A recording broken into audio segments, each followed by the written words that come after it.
हम एक और बहुत ही इम्पोर्टेंट, बहुत ही इंटरेस्टिंग टॉपिक डिस्कस करने जा रहे हैं। ये इंडो बांग्लादेश रिलेशन यानी इंडिया और बांग्लादेश के रिलेशन पे आधारित है। आप जो इमेजेस दिख रहे हैं, जो लिखा हुआ देख रहे हैं, इस सब को मैं एक्सप्लेन करूँगा और मैं आपको ये बताना चाहूँगा कि जो लेक्चर होने वाला है ये काफ़ी काफ़ी इंटरैक्टिव होने वाला है। सो अगर आपको ध्यान से सुनेंगे तो आपको एक-एक चीज़ क्लियर हो जाएगी। सो स्टार्ट करते हैं बिना किसी का इंतज़ार करते हुए, बिना कोई टाइम वेस्ट करते हुए। चलिए, तो आपकी स्क्रीन पे जो आप गेम देख पा रहे हैं, क्या आप बता सकते हैं ये कौन-सा गेम है? हाँ, बिल्कुल सही सोचा आपने। This is none other than chess. Chess यानी कि शतरंज। शतरंज का खेल जो है ना, वो भारत में इन्वेंट हुआ था और काफ़ी अनोखा भी है। और आप सोच रहे होंगे कि इंडिया बांग्लादेश का रिलेशन और चेस का ज़िक्र मतलब कुछ समझ में नहीं आ रहा। तो आइए मैं आपको समझाने की कोशिश करता हूँ और समझाने के लिए हम लोग पहले इसकी हिस्ट्री पे चलते हैं। तो देखिए बेसिकली ना क्या था कि कूच बिहार एक किंगडम था। कूच बिहार जो है ना वो एक किंगडम था। किंगडम इन द सेंस कि एक इंडिपेंडेंट किंगडम था। चाहे मुगल का राज रहा, चाहे ब्रिटिश का राज रहा, जो कूच बिहार के राजा थे ना, दे ही ऑलवेज मतलब कि उन्होंने कभी भी ऐसी डिमांड एक्सेप्ट नहीं की कि हम नहीं, हम लड़ेंगे और ऐसे कुछ नहीं। नहीं, मतलब बहुत चिल राजा थे एकदम। हमेशा तैयार रहते थे कुछ भी अपनी टेरिटरी मतलब अपना जो भी कॉम्प्रोमाइज़ करने के लिए हमेशा तैयार रहते थे। तो क्या होता था ना, कई बार जो राजा थे और जो मुगल के ज़मींदार थे, तो ज़मीन होल्ड करने वाले, उनके बीच में कई बार चेस का गेम होता था, यानी शतरंज का गेम होता था। और वो विलेजेस को बेट लगाते थे। वो विलेजेस पे बेट लगाते थे और प्राइज़ में उनको क्या मिलता था? विलेज। मतलब क्या होता था कि कई बार क्या होता था, टेरिटरी का एक्सचेंज होता था। एक दूसरी की टेरिटरी का एक्सचेंज होता था यहाँ पे। मतलब कई बार क्या होता था, मान लीजिए कि ये अगर कूच बिहार है, तो अगर मुगल के ज़मींदार ये चेस का गेम जीतते हैं तो उनको एक पार्ट जो है कूच बिहार का वो सौंप दिया जाएगा। Means this would be declared, ये जो पार्ट है इसको डिक्लेयर कर दिया जाएगा कि अब ये मुगल की टेरिटरी है। You understand that? तो वही बात थी कि ये जो एक्सचेंज हुआ करता था ये बेसिकली पूरे विलेज का हुआ करता था। विलेज इन द सेंस कि कुछ छोटे होते हैं, कुछ बड़े होते हैं। तो इसीलिए एक दूसरे के पास ये चले जाते थे। और सबसे अच्छी इंपॉर्टेंट और फैक्चुअल बात ये है कि जो ऐसा माना जाता है कि ऑलमोस्ट सेम बँटवारा हुआ था। यानी कि बहुत सालों बाद भी ये जो बँटवारा था, वो सेम था। दिखाता है कि जो प्लेयर्स थे वो काफ़ी अच्छे थे और एक-दूसरे से जीतने में काफ़ी संघर्ष भी करते थे। उसके बाद क्या हुआ कि मुग़ल को उतना इंटरेस्ट नहीं था इनकी टेरिटरीज़ पे। टेरिटरी यानी कि कूच बिहार की टेरिटरी पे। उतना इंटरेस्ट इसलिए नहीं था क्योंकि ये एक फ्यूडल सिस्टम फ़ॉलो करते थे, जिसके तहत इनका कंट्रोल इम्पोर्टेंट था, टेरिटरी नहीं। वैसे ही जब ब्रिटिश आई, जैसे ही ब्रिटिश आई और इन्होंने जब ऑक्यूपाई किया after the defeat of Mughal and the decline of Mughal empire, what happened कि ये जो टेरिटरीज थी ना ये अपने ओरिजिनल प्लेसेस पे ही बरकरार रही। ऐसा नहीं हुआ कि ये वापस से कूच बिहार को सौंप दी गई या फिर वापस से मुगल्स का इन पे कब्जा हो गया। तो कुछ टेरिटरीज बाहर भी थी जो कि कूच बिहार को मिल गई। तो ऐसी भी बहुत सारी टेरिटरीज थी। और ऐसा इसलिए था, ब्रिटिश को इतना शौक इसलिए नहीं था क्योंकि कूच बिहार के जो राजा थे, मैंने बोला ना काफ़ी कॉम्प्रोमाइज़ करते थे, बहुत ही बेहतरीन राजा। इन्होंने क्या किया, ये बेसिकली वही एक्सेप्ट कर लिया। क्या एक्सेप्ट कर लिया? इन्होंने ये एक्सेप्ट कर लिया, डॉक्ट्रिन ऑफ पैरामाउंट्सी। आपने ये सुना होगा, doctrine of paramountcy is basically a type of होता है ना कि वो समझौता। समझौता है कि अगर आप हमने हमें अपना 2 चीज़ें दे दें। पहला क्या चीज़? एक अपना एक्सटर्नल अफ़ेयर्स। अपना एक्सटर्नल अफ़ेयर्स हमें दे दें और दूसरा आप हमें अपना मिलिट्री दे दें। तो इन दोनों को देने से आप अपनी टेरिटरी को रूल कर सकते हैं। तो ये ऑफ़र रखा गया, उन्होंने हमेशा की तरह चेस खेलना था उन्हें, तो उन्होंने एक्सेप्ट भी कर दिया। तो ये प्रॉब्लम, ये हिस्ट्री थी। तो अब क्या हुआ कि अब दोनों को एक-दूसरे की टेरिटरी, अभी भी टेरिटरी बरकरार है। टेरिटरी तो वैसी ही रही। तो क्या हुआ देखते हैं आगे। 1 मिनट, यस। सो क्या हुआ कि जैसे ही ब्रिटिश छोड़ के गए ना इंडिया, तो मिस्टर रैडक्लिफ, सर रैडक्लिफ को कॉल किया गया कि भैया देखिए, हम तो कर नहीं पा रहे डिवीज़न। अगर हम करेंगे तो मान लीजिए कि हम आधा-आधा नहीं करके 1 चौथाई, 1 चौथाई, 1 चौथाई, 3 चौथाई कर देंगे। तो आपकी यहाँ पे बहुत इम्पोर्टेंस है, तो आप आइए और डिवीज़न करिए। तो ऐसा माना जाता था कि सर रैटक्लिफ को बुलाया जाएगा, कोई फॉरेनर होना चाहिए क्योंकि वो अनबायस्ड रहे डिवीजन में। ये मैं कब की बात कर रहा हूँ, ये 1947 की बात कर रहा हूँ, जब पार्टीशन का टाइम था। ठीक है, ये पार्टीशन के समय की है। तो उस समय क्या हुआ कि बाउंड्री डिवीजन के लिए आए और these territories were left untouched. अब क्या हुआ कि जो टेरिटरीज थी ना उनको डिवाइड करने लग गए, और उस समय 3 ऑप्शन दिए गए थे पार्टीशन के टाइम पे। या तो आप इंडिपेंडेंट हो जाएं, क्योंकि उस समय प्रिंसली स्टेट्स भी एग्जिस्ट करते थे, तो या तो आप इंडिपेंडेंट हो जाएं, या तो आप इंडिया के साथ मर्ज हो जाएं, या तो आप ब्रिटिश कंट्रोल में रहें। तो ये प्रिंसली स्टेट्स जो कि राजा के द्वारा कंट्रोल की जाती थी वो उन पे छोड़ दिया गया। तो कूच बिहार ने डिसाइड किया कि ना तो हम इंडिया के साथ जाएंगे, ना हम ब्रिटिश के साथ जाएंगे, हम इंडिपेंडेंट रहेंगे। तो क्या हुआ कि उस समय जो डिवीजन था ना, जो ऐसे डिवीजन हुआ था, और कूच बिहार को मान लीजिए जो टेरिटरीज जो उस समय ऑक्यूपाइड थी और किसी और टेरिटरी को बिलोंग करती थी, वो वैसे के जैसे ही यहाँ पे उनकी टेरिटरी है रह गई, और यहाँ उन बाहर वाली यहाँ रह गई। और कूच बिहार क्योंकि इंडिपेंडेंट रह गया तो इस तरीके से डिवीजन हो गया। तो उस समय पार्टीशन में 2 टेरिटरीज का फॉर्मेशन हो गया। एक थी अपनी प्यारी इंडिया, और एक था आतंकवादी ईस्ट, नहीं आतंकवादी नहीं, अब आतंकवादी हो गया ईस्ट पाकिस्तान। अब क्या था ना कि इस east Pakistan, basically the east Pakistan, what happened कि जो डिवीजन हुआ था उसमें ईस्ट पाकिस्तान की टेरिटरी हो गई, एक इंडिया की टेरिटरी हो गई। And after that, after a few years, कुछ सालों बाद कूच बिहार ने डिसाइड किया कि हम मर्ज करेंगे। एंड उसके बाद क्या हुआ कि Cooch Behar decided to merge, उन्होंने सोचा कि अब हमको जुड़ना आना चाहिए। तो उन्होंने इंडिया के साथ मर्ज करने का सोचा। तो उन्होंने क्या हुआ कि जो टेरिटरी थी ना उसकी, जो उसकी टेरिटरी थी उसको हाफ में डिवाइड कर दिया गया, हाफ में डिवाइड कर दिया गया। तो इससे क्या हुआ कि कुछ हिस्से जो थे, जो ऑलरेडी पहले एग्जिस्ट करते थे बाहर की टेरिटरी के, तो मान लीजिए कि आप ऐसे डिवाइड कर रहे हो, तो इनका हिस्सा यहाँ रह गया, इनका हिस्सा वहाँ चला गया। So Pakistan and India ended up with enclaves. तो ये जो टेरिटरी है ना, जहाँ पे उनका हिस्सा हमारे यहाँ रह जा रहा है और हमारा हिस्सा उनके यहाँ चला जा रहा है, इनको हम एनक्लेव्स कहने लग गए। और जो पहले मुगल इंडिया के पार्ट रहा करते थे। है ना बहुत इंटरेस्टिंग बात, कि उनकी टेरिटरी हमारी टेरिटरी में उनकी टेरिटरी है। चलिए आगे बढ़ते हैं और कुछ बहुत इंपॉर्टेंट देखते हैं। देखिए, ये है वो रैडक्लिफ लाइन। रैडक्लिफ जी ने क्या किया, इन्होंने बेसिकली सोचा कि हमको अगर डिवीजन करना है तो हम थानास के बेसिस पे डिवीजन करेंगे। थाने यानी कि वो पुलिस थाना होता है ना, उसके बेसिस पे डिवीजन करेंगे। तो इन्होंने क्या किया कि इन्होंने ऐसे ऐसे सिलेक्ट किया, ऐसे बाउंड्री इन्होंने ब्लूप्रिंट था। अब इन्होंने देखी कि मेजॉरिटी किधर है, इन्होंने मेजॉरिटी देख ली। मेजॉरिटी बहुत थोड़ा बहुत इनको पता था।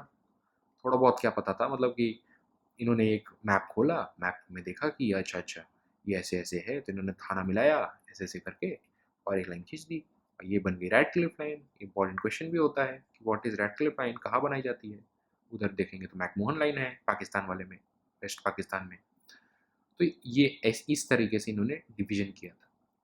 अच्छा, अब जो एनक्लेव्स थे, ये बेसिकली ये जो पार्ट है ना, ये कूच बिहार का पार्ट है। मैं आपको दिखाता हूँ इसको, एक दूसरे कलर में दिखाता हूँ आपको। देखिए, ये वाला जो पार्ट है ना, ये वाला, ये कूच बिहार का पार्ट है। ये ईस्ट पाकिस्तान में डिवीजन हो गया। This is basically the Radcliffe line, ये जो आप देख रहे हैं ब्लैक में, and this is basically the Cooch Behar वाला एरिया। सो यहाँ पे जब डिवीजन हुआ तो इस तरीके से डिवीजन हुआ कि आधा आधा जब हिस्सा, ये तो पहले पार्टीशन के टाइम पे हुआ, बाद में जब आधा आधा इसको ऐसे तोड़ा गया इस तरफ से, तो आधा हिस्सा जो एक्सचेंज हुआ था वो मुगल इंडिया के टाइम पे, उस समय वो वैसे का वैसे ही रहा। तो टेरिटरीज में तो कोई बदलाव हुआ ही नहीं।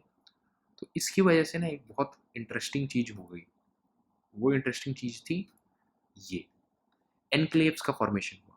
What were this enclaves, basically क्या थे कि एनक्लेव्स हम उन्हें कहेंगे, मान लीजिए कि ये कोई टेरिटरी है किसी कंट्री की, और इस कंट्री को कह देते हैं ए, और मान लीजिए कि बाहर कोई कंट्री है वो बी कह देते हैं उसको। तो अगर ए ये है, बी ये है, और बी ही का कोई पर्टिकुलर पार्ट, लेट्स से ये पार्ट, ये इस टेरिटरी में ऐसे है कि ये चारों तरफ से इसको कंप्लीटली एनगल्फ करता है। So this is basically called an enclave. इसको हम एनक्लेव कहते हैं। एंड इसको बांग्लादेश में बेसिकली चिट्स कहा जाता है। इट इज़ बेसिकली चिट्स और चिटीज, बट उनको इस तरीके से डिफाइन किया जाता है बांग्लादेश में। सो थोड़ा इंटरेस्टिंग है, थोड़ा समझने में भी थोड़ा लगता है कि क्या एक कंट्री की दूसरे कंट्री में टेरिटरी हुआ, पर चलता है, ऐसे ही होता है। हिस्ट्री हिस्ट्री होती है, डिवीजन डिवीजन होता है, humans. Okay, so let's move on और हम बात करते हैं कि इंटरेस्टिंग बात क्या है यहाँ पे। देखिए, इंडिया ने इंडिया की जो टेरिटरी थी ना, इंडिया की 106 एनक्लेव्स थे जो कि बांग्लादेश में लाई करते थे।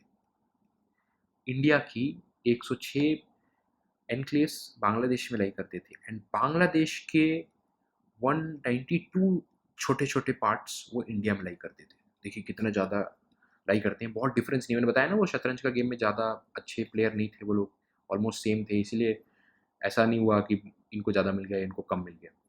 वैसे ही सबसे इम्पोर्टेंट इनका फैक्ट क्या था कि ये जो टेरिटरीज थे ना, दे वर वेरी स्मॉल, बहुत छोटे छोटे टेरिटरीज हुआ करती थी, एकदम अपार्टमेंट की तरह, एवरेज साइज अपार्टमेंट की तरह इनकी टेरिटरीज थी, एकदम छोटी छोटी प्यारी प्यारी। वैसे ही ऊपन चौकी भाईनी, ऊपन चौकी भाईनी, बेसिकली दिस इज इनका जो एरिया दे रखा है 53 square metre, and it's very small, बहुत स्मॉल एरिया है। एक विलेज को बसाने के लिए तो स्मॉल ही एरिया है, और एक कंट्री के अंदर रहने के लिए बहुत स्मॉल एरिया है। अच्छा, सबसे इम्पोर्टेंट और सबसे बेहतरीन बात, सबसे बेहतरीन फैक्ट मैं आपको बताना चाहूँगा, Dahala Khagrabari, it's basically somewhat Bengali type of tone आता है। ये एक थर्ड ऑर्डर एनक्लेव है, थर्ड ऑर्डर एनक्लेव है। एनक्लेव मैंने बता दिया कि एक टेरिटरी, ए टेरिटरी के अंदर बी का कोई पार्ट लाई कर रहा है और कंप्लीटली सराउंड कर रहा है, so this is basically called an enclave. Third order enclave is basically somewhat different. इसमें क्या था कि this third order enclave, that is दहाला खागड़ाबाड़ी, is a piece of land of India within Bangladesh, which is within India, which in turn is within Bangladesh। मतलब समझ रहे हैं आप? It's very very very complex, बहुत कॉम्प्लिकेटेड है, ठीक है। तो ये एक इम्पॉर्टेंट फैक्ट है और समझने वाली बात है, ठीक है। तो मैं आपको एक मैप दिखाता हूँ, इससे आपको एक क्लियर अंडरस्टैंडिंग मिलेगी कि मैं बताना क्या चाह रहा हूँ। देखिए, ये जो ग्रीन वाला पार्ट है ना, ग्रीन वाला पार्ट है, this is basically Bangladesh, and जो ये ऑरेंज वाला पार्ट है, ऑरेंज वाला पार्ट है, दिस इज इंडिया। नाउ आप क्या इस ग्रीन वाले पार्ट्स को देख पा रहे हैं जो कि ऑरेंज में लाई कर रहे हैं? दीज आर बेसिकली उनकी जो टेरिटरीज हैं, दीज आर दी एनक्लेव्स, ठीक है। तो ऐसे 106 एनक्लेव्स थे, हमारी उनकी टेरिटरी में, और उनके हमारी टेरिटरी में 92 एनक्लेव्स थे, ठीक है। So this is very important, ये आपको जानना बहुत ज़रूरी है। Okay, now let us move on और हम आगे बात करते हैं।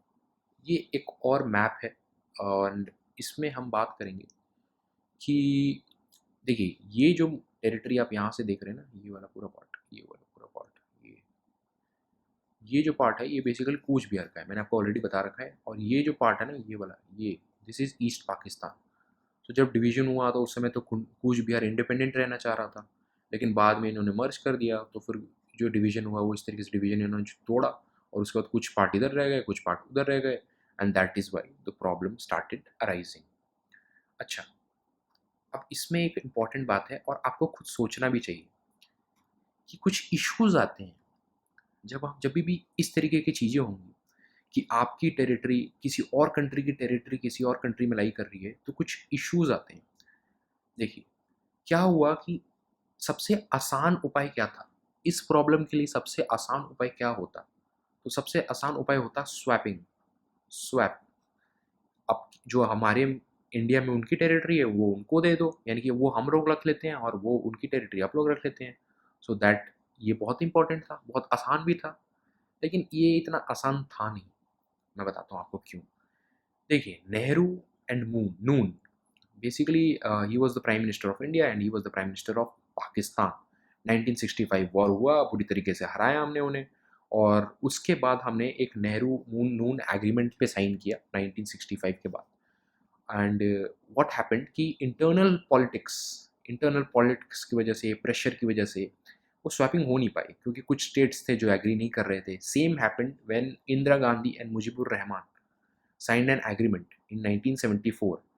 इसमें क्या हुआ था ना कि कुछ ऐसे स्टेट्स थे जैसे कि आसाम, कुछ ऐसे स्टेट्स थे जैसे west Bengal, they were completely disagree कि भैया तुम कैसे दे दोगे हमारी टेरिटरी है। और सबसे इम्पोर्टेंट और थोड़ा ह्यूमन राइट्स से भी जुड़ी हुई बातें हैं कि बेसिक कम्युनिटीज़ उनको डिनाई की जाती थी। अब सोचें आप कि आप किसी और के घर में जाके रह रहे हैं तो क्या आपको वैसी सुविधा मिलेगी जैसे आपको अपने घर में मिलती है? बिल्कुल नहीं। तो वैसे ही कुछ हाल उनका भी था। उनको जो basic communities, health care facilities, school, इन सब से डिनाई किया जाता था। और क्योंकि इनको ये सब नहीं मिल पाता था, इसीलिए ये जो प्रॉब्लम थी ना ये बहुत बड़ी बन गई थी। It was basically international level पे उसको प्रॉब्लम को उठाया गया था। एंड सबसे इम्पोर्टेंट, सबसे बेहतरीन बात ये थी, ये थोड़ा-सा थोड़ा अलग फैक्ट है आपके जानने के लिए, कि बांग्लादेश जो था ना, वो एग्री कर गया था। एंड इन 1992 क्या बोलते हैं 1992 एंड उन्होंने लीज़ पे दे दिया था हमको अपना एरिया। बेसिकली उन्होंने हमको अपना south Berubari, basically what happened मैं बताता हूँ आपको। इसको थोड़े अच्छी तरीके से समझते हैं। देखिए, बेसिकली बांग्लादेश एंड इंडिया दोनों के पास हमारे अपनी-अपनी टेरिटरीज़ हैं। व्हाट हैपेंड कि साउथ बेरूबारी जो है ना, साउथ बेरूबारी, ये हमारी टेरिटरी थी and this was basically an enclave of India within Bangladesh. And India के पास एक टेरिटरी थी जिसका मैं आपको नाम आगे बताऊँगा। मैं आपको भी बता देता हूँ, this is basically Angarpota territory, Angarpota and Dahagram करके था, ठीक है? डी से मैं इसे नाम दे देता हूँ। तो ये टेरिटरी जो थी ये इंडिया की बांग्लादेश की थी इंडिया में। अब व्हाट हैपेंड कि साउथ बेरूबारी ने जो था वो बांग्लादेश ने इंडिया को दे दिया। पर इंडिया इसको, बांग्लादेश को ये टेरिटरी नहीं दे पाया। इसका एक मेजर रीज़न था कि हमारे जो कॉन्स्टिट्यूशन है, ये ध्यान से सुनिएगा, ये मैं इरेज़ कर देता हूँ, थोड़ी इंपॉर्टेंट बात है ये। देखिए, इंडियन कॉन्स्टिट्यूशन ये अलाउ ही नहीं करता कि आप एक टेरिटरी को दूसरे कंट्री को सौंप दें। बिल्कुल अलाउ नहीं करता। आप अपने कंट्री के अंदर स्टेट्स का बँटवारा ज़रूर कर सकते हैं, पर आप अपनी टेरिटरी को उनको सौंप नहीं सकते। सो इसीलिए जभी भी आप इस तरीके से हमारी कंट्री की टेरिटरी को दूसरे कंट्री को सौंप रहे हो, तो आपको कॉन्स्टिट्यूशनल अमेंडमेंट ज़रूर करना पड़ता है। इसीलिए जभी भी जब ऐसा हुआ कि एक हम एक दूसरे कंट्री को सौंपा गया, जब ये एग्रीमेंट वगैरह हुए थे तो ये ऐसे सौंपा गया था। तो 1974 में भी काफ़ी टेरिटरी सौंप दी गई थी। बट साउथ बेरूबारी एंड जो मैंने आपको अंगरबोटा वाला लिखा था, वो सौंप सौंप नहीं पाए, क्योंकि उस समय क्या था कि इन जो 2 थे ना, इनमें काफ़ी डिबेट्स थे और ये देना नहीं चाह रहे थे। आसाम भी इंटरफेयर कर रहा था, वेस्ट बंगाल भी इंटरफेयर कर रहा था। सो ये प्रोसेस को डिले ही करता चला गया। ठीक है? आगे बताता हूँ मैं आपको। ठीक है? सो प्रॉब्लम भी यही थी, और प्रॉब्लम इसकी वजह से क्या हुई कि जो टेरिटरी थी ना, उसका नाम मैं आपको बता देता हूँ अभी। उसका नाम था 3 Bigha. 3 Bigha, basically bigha is basically unit of measurement. ये क्या होता है कि एरिया को नापने के लिए काम आता है। तो आपने कभी और सुना होगा 2 बीघा ज़मीन, 5 बीघा ज़मीन, ठीक है? 3 बीघा बेसिकली वेस्ट बंगाल वगैरह में चलता है, बिहार वगैरह में भी चलता है। 3 बीघा जो ज़मीन थी ना, वो ये था क्या? बेसिकली ये कॉरिडोर है। ये कॉरिडोर था। This is a corridor. और ये सेटअप कब हुआ? ये लीज़ पे हमने दे दिया था बांग्लादेश को, पर ये उस समय इंडियन ऑक्यूपेशन में ही था। दिस वाज़ कॉरिडोर लीज़ पे दे दिया गया था बांग्लादेश को, पर ये था इंडियन ऑक्यूपेशन में ही, इंडियन इनिशियली, ठीक है? सो मैं लिख देता हूँ, इनिशियली इंडियन ऑक्यूपेशन में ही था ये। पर क्या हुआ उसके बाद, जो अंगरबोटा वाला इलाका था, अंगरबोटा वाला इलाका, अंगरबोटा वाला इलाका था, उस अंगरबोटा वाले इलाके को हमने, अंगरबोटा इलाका इंडियन टेरिटरी में लाई कर रहा था, तो उस इंडियन टेरिटरी में जो इलाका लाई कर रहा था, मान लीजिए कि ये वो इलाका है, ठीक है? मान लीजिए ये वो इलाका है, ये वो इलाका है। सो इस अंगरबोटे वाले इलाके को हमने बांग्लादेश की, ये जो बांग्लादेश, मान लीजिए ये बांग्लादेश है, ये इंडिया है और ये बांग्लादेश का इलाका है, अंगरबोटा वाला। तो एक कॉरिडोर बनाया हमने जिससे कि बांग्लादेश की टेरिटरी और इंडियन टेरिटरी कनेक्ट हो एक दूसरे से, ठीक है? ये अंगरबोटा है, ये अंगरबोटा है, ठीक है? तो ये कॉरिडोर बेसिकली हमने इनिशियली तो इंडियन ऑक्यूपेशन में था, लीज़ पे जस्ट दे दिया था, एंड बाद में इसको टोटली सौंपा गया 2015 में कॉन्स्टिट्यूशनल अमेंडमेंट करके। देखते हैं, इसकी पूरी हिस्ट्री मैंने लिख रखी है, मैंने आपको ऑलरेडी बता दिया ये। देखिए, ये था वो 3 बीघा की ज़मीन। देखिए, ये जो आप इलाका देख रहे हैं, ये जो ग्रीन में है, this is basically Bangladesh and this is Teesta नदी फ्लोइंग, और ये इंडिया का टेरिटरी है। देखिए, ये पूरा बांग्लादेश है, इस तरफ बांग्लादेश है, this is basically an enclave, और इसको अंगरबोटा दहाग्राम कहते हैं हम लोग, ठीक है। And this is basically the 3 बीघा का कॉरिडोर। ये जो आपको कॉरिडोर दिख रहा है ना, ये पूरा ये जो ऐसे रोड दिख रहा है, रोड टाइप का तो नहीं है, मैं आपको दिखाऊँगा किस तरीके से दिखता है ये। ये जो स्ट्रेच है, ये पूरा स्ट्रेच जो कनेक्टिंग स्ट्रेच है, इसको कॉरिडोर है। और कॉरिडोर है तो ऐसा नहीं है कि ये इंडियन ऑक्यूपेशन में है। दिस इज़ बेसिकली बांग्लादेश को बस ये 3 बीघा ज़मीन दे दी गई ताकि वो अपने मेनलैंड से इसको कनेक्ट कर सके, ठीक है। देखते हैं किस तरीके से हुआ ये। तो ये है वो 3 बीघा कॉरिडोर जिसके बारे में मैं बात कर रहा हूँ। देखिए, ये कॉरिडोर को लीज़ आउट कर दिया गया था 2011 को, सो वो अपना कनेक्ट कर सकें। पर ये एक्चुअली में 2015 में ही उनको सौंपा गया। और अंगरपोटा और दहाग्राम, ये 2 ऐसी टेरिटरीज़ हैं जो कि एन्क्लेव हैं, अभी भी एन्क्लेव हैं इंडियन टेरिटरी में। और इनको कनेक्ट करने के लिए ये जो रोड है ना, ये रोड आप देख रहे हैं, दिस स्ट्रेच ऑफ रोड, ये स्ट्रेच ये आगे जाके इस तरीके से बन जाती है। ये stretch of road, this is basically 3 बीघा ज़मीन। ये ये देख रहे हैं आप, ये this is basically the fencing की हुई है। Indian Bangladesh border is totally fenced, और ये जो आप फेंसिंग देख रहे हैं, दिस इज़ बेसिकली फेंस। ये दोनों तरफ फेंसिंग लगा रखी है, यहाँ पे भी फेंसिंग है, तो दोनों तरफ फेंसिंग कर रखी है और इस तरीके से स्ट्रेच जाता है, ठीक है। 3 बीघा की ज़मीन जो कि बांग्लादेश के मेनलैंड को कनेक्ट करती है। Okay, so this is basically almost the end. And यहाँ पे हम बात करेंगे कि उस समय 1992 के आसपास बहुत प्रोटेस्ट हुए। मैंने आपको बताया कि आसाम प्रोटेस्ट कर रहा था, बांग्लादेश प्रोटेस्ट कर रहा था, not Bangladesh sorry, west Bengal protest कर रहा था। एंड जो पीपल थे ना, जो वहाँ के लोग रहने वाले थे, द रिसाइडिंग पीपल, रेसिडेंट्स, वो भी प्रोटेस्ट कर रहे थे कि हम क्यों जाएं, ये है, हमारे बच्चे पढ़ते हैं, ये हो जाएगा वो हो जाएगा, तो काफ़ी कुछ उनको भी प्रॉब्लम थी। लेकिन लॉन्ग टर्म में ये काफ़ी उनके लिए बेनिफिशियल होता, इसीलिए पहले बार उसको खोला गया। और ह्यूज प्रोटेस्ट जो थे from the people residing the area, मैंने आपको ऑलरेडी बता दिया ये। तो एक्चुअल जो रिजल्ट निकला वो 2015 में निकला, मोदी गवर्नमेंट के टाइम पे, कि मई 2015 में वापस से अमेंडमेंट किया गया। मैंने आपको बताया अमेंडमेंट बहुत ज़रूरी है, नहीं तो आप दूसरे के टेरिटरी को या फिर टेरिटरी वाइज कुछ नहीं कर सकते। तो वो पार्लियामेंट में एक्सचेंज हुआ, फिर एक्सचेंज हुआ एन्क्लेव्स का, इंडिया और बांग्लादेश का। एंड ये भले ही लॉस ऑफ टेरिटरी होगा इंडिया का, और पर बाउंड्रीज को अल्टर नहीं किया जाएगा। इसीलिए वो 3 बीघा जो है ना, that 3 Bigha basically 3 bigha actually made it possible. So this is all, and hope कि आपको ये पसंद आया होगा। And happy learning. एंड ये प्लेटो के द्वारा एक बहुत इंपॉर्टेंट कोट है, the beginning is the most important part of the work. तो अगर आपने अभी तक शुरुआत नहीं की है तो आप अभी से शुरुआत करें, अभी भी देरी नहीं हुई है। चैनल को सब्सक्राइब करें। Okay, good bye, good night, जय हिंद।